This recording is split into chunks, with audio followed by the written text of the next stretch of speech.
আছো? ঠাকুরের আশীর্বাদ, তুমি ঠিক আছো? পৌরাণিক, কি হবে আমাদের? তুমি এরকম কেন করছো? ওদের খবরটা শোনার পর থেকে আমাদের হাত পা ঠান্ডা হয়ে গেছিল, কিন্তু কিন্তু ওদের কিচ্ছু হয়নি, ওরা একদম ঠিক আছে। শুধু ঠিক নেই ওরা, কাল রাতে ওরা দুজনে মিলে একটা বড় অঘটন ঘটা থেকে আটকেছে। কাল রাতে এখানে একটা কাপল, সম্ভবত ওদেরই বয়সী হবে, তারা এখানে সুইসাইড অ্যাটেম্প্ট করতে আসে। আর অলি আর অরূপ তাদেরকে বাঁচায়, জল থেকে তোলে আর সময় মতো হসপিটালে পৌঁছিয়ে দেয় বলেই আজ তারা বেঁচে গেছে। আসলে লাস্ট মোমেন্টে দেখি আরেকটু দেরি হলে হয়তো বাঁচানো যেত না বৌরানী। তোমরা কি ভেবেছিলে বৌরানী, যে আমরাই? কোথায় গেছিস, কি করছিস সেটা না জানা থাকলে খারাপটা ভাবাটাই স্বাভাবিক, তাই না? আমি মানছি দাদা ভাই, কিন্তু আসলে ঠিক কি করছো তুমি? ওকে কেন? এতটা রেসপন্সিবিলিটি নেই? একটা ফোন করে বলা যেত না? আমি মানছি দাদা ভাই, কিন্তু আমি বুঝতে পারিনি।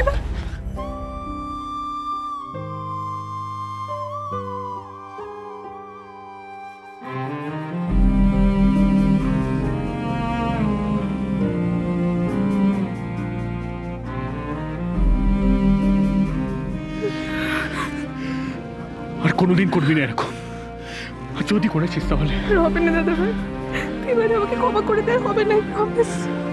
আমিও ক্ষমা চাইছি তোমাদের কাছে, অন্তত এই কাজটা আমার করা তো উচিত হয়নি। Extremely sorry. আর না, অনেক হয়েছে সরি টরি। তোমাদেরকে আমরা ফিরে পেয়েছি, তোমরা ঠিক আছো, আর আমরা এটা নিয়ে কোনো কথা বলবো না। হ্যাঁ, কোনো কথা বলবো না, ঠিক?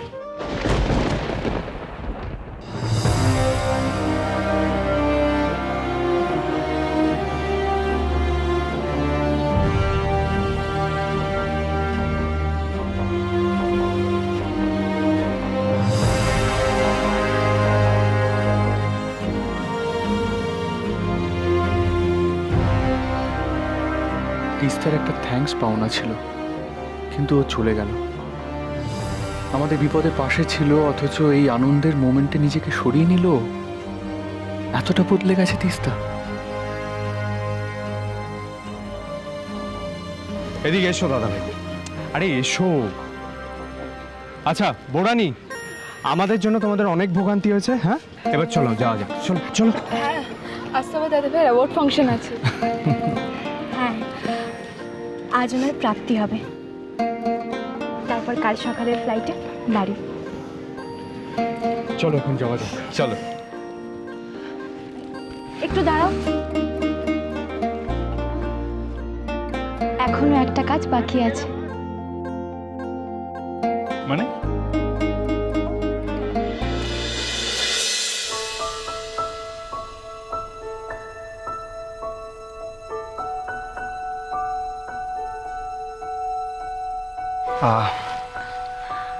তুমি রেস্ট নাও, আমি আসছি।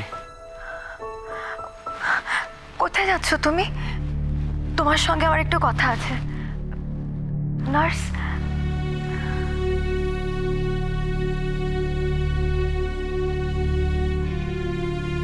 তোমাকে তো নার্স বললো রেস্ট নিতে। রেস্ট নাও, আর তাছাড়া এখন এখন কথা বললে ওরা জেগে যাবে। একটু বসবে প্লিজ?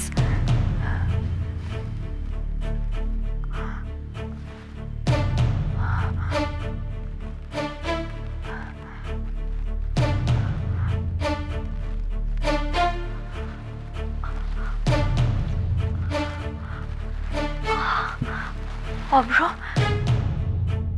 তুমি এখনো আমাকে ভুল বুঝছো, তাই না? ওরা বিশ্বাস করো, মা যেটা করেছে আমি কিছুই জানতাম না। আই সোয়্যার তুমি সব করতে পারো ঝিলমিল, তাই এসব কথা বলে কোনো... আমি এতটাও পাথর নই অভ্র, এতটাও অমানুষ নই যে নিজের মেয়েকে বদলাবে একটা ছেলের জন্য। তোমার মা তোমাকে না জানিয়ে এত বড় একটা ক্রাইম করলো, আর এটা আমাকে মেনে নিতে হবে। হ্যাঁ, কারণ মা ভেবেছিল আমি অখুশি। বিশ্বাস করো অভ্র, মা পুরো ব্যাপারটা নিজের মতো করে সাজিয়ে গুছিয়ে নিয়েছে। এটা মায়ের ছেলে মানুষ অভ্র, ট্রাস্ট মি। ছেলে মানুষ কি? এটার জন্য কত বড় শাস্তি হতে পারে তোমার কোনো... আমি জানি মা যেটা করেছে সেটা একটা বিশাল বড় ক্রাইম, আমি ভাবতেও পারছি না। তো অভ্র প্লিজ, তুমি এসবের মধ্যে আমাকে জড়িও না প্লিজ। তোমাকে আমি একটা কথা জানিয়ে রাখি ঝিলমিল, এই যে তোমার সাথে আমার এখনো এই অ্যাটাচমেন্টটা আছে, ইনফ্যাক্ট এখনো তোমার সাথে দাঁড়িয়ে আমি কথা বলছি, তার কারণ এই দুটো বাচ্চাই। ওরাই আমাদের সম্পর্কটাকে এখনো ধরে রেখেছে। না হলে, তাই তুমি যাই করে থাকো আর না থাকো, এই কথাটা কখনো ভুলে যেও না।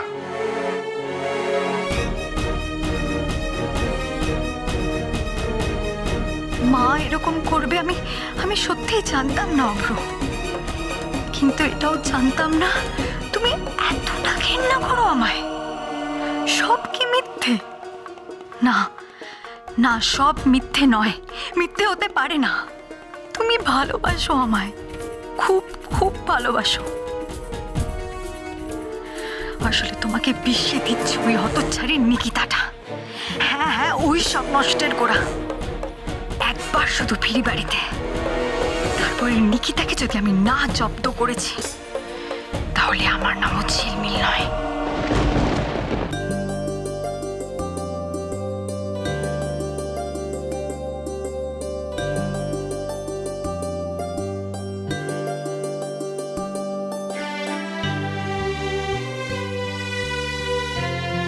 এই যে গঙ্গর ঘাট, এর সাথে জড়িয়ে আছে অনেক ইতিহাস, অনেক লোককথা। আর এই গঙ্গর জল খুব পবিত্র। জানো তো বৌরানী, পুষ্করে এরকম একটা লেক আছে শুনেছিলাম, সেখানে নাকি প্রতি বছর মেলা হয়। আমি অত জানি না অরূপ, কিন্তু মামা আমাকে বলেছিল এই গঙ্গর ঘাটে দাঁড়িয়ে এই পবিত্র জল দিয়ে কেউ যদি তার স্বামীর পা ধুইয়ে দেয়, তাহলে জন্ম জন্মান্তর সে তার স্বামীকে কাছে পায়। তার মানে তুমি কি পা ধোয়ানোর প্ল্যানে? এখানে আবার কবে আসবো তা তো জানি না, তাই আশটা মিটিয়ে নি। এই কোনো প্লিজ, লোক হাসিও না। আর এমনিতেই অ্যাওয়ার্ড সেরিমনিতে যাওয়ার আছে, রেডি টেডি হতে হবে। এই দাদা ভাই, কতক্ষণ আর লাগবে? মানে তুইও আনবিলিভেবল। কিন্তু বিশ্বাসে মিলাই বস্তু। তুমি এসো এসো, আরে এসো। জানো আমার এগুলো ভালো লাগে না। চলো না, আমরাও যাই। এসো এসো না, এসো। কি করছো বলো তো? তুমি এসো কেন? আরে তুমি এইগুলো এখনো সব বিশ্বাস করো? হ্যাঁ। তুমি মানে এরকম করো না। কি করছো? লোকজন দেখে এসব হাসবে, বলবে এখনকার দিনে এই দেখো, আমাকেই খারাপ বলবে লোকজন। কেউ খারাপ বলবে না, বলবে যে স্বামী এইসব করে বউকে দিয়ে। কিচ্ছু বলবে না। আরে কি করে জুতোতে হাত দিয়ে, মানে কোনো প্লিজ এইসব।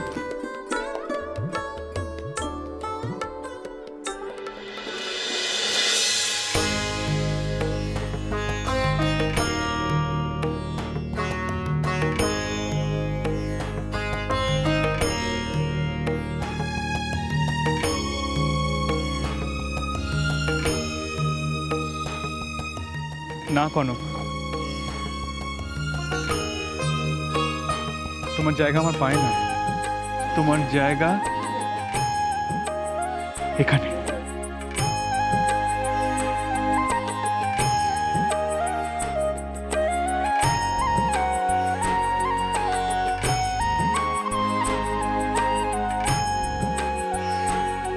তুমি যে আমাকে বিশ্বাস করতে শিখেছো, আর সেই বিশ্বাসের জোরে বলছি,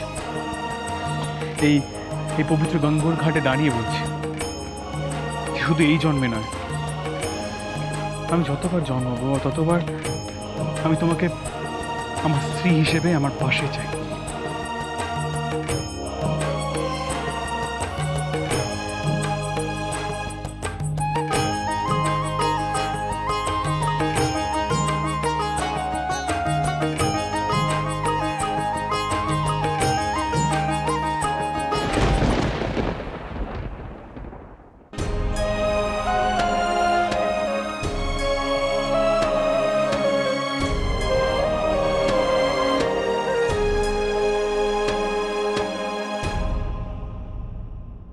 তুমি কিছু বলবে না? কি বলবো? তোমার যা মনে হয়, তোমার যা ইচ্ছে, তোমার কোনো উইশ? উইশ মানেই তো সেটা মিথ্যে। যেটা বলবো সেটাও মিথ্যে প্রতিশ্রুতি মনে হবে। কি লাভ তাতে?